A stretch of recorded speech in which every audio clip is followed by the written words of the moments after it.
All right, now that our pesto is made, we're going to start working on our garlic bread because we're going to be baking that here in the oven. So we're going to go ahead and chop 4 cloves of garlic. We're going to cut the ends off of each of these cloves.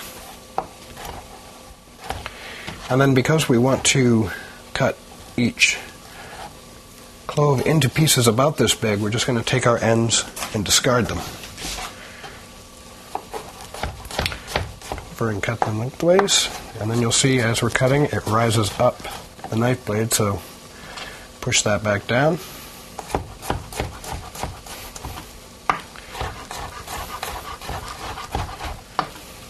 Now like this, there will be certain pieces that won't be as small as the others, but once we're done cutting each of these cloves, we're going to go over them a couple of times again to make them smaller so that we have roughly a uniform size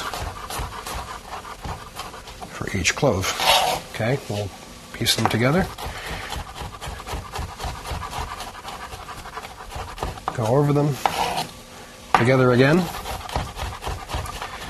and go through them one more time.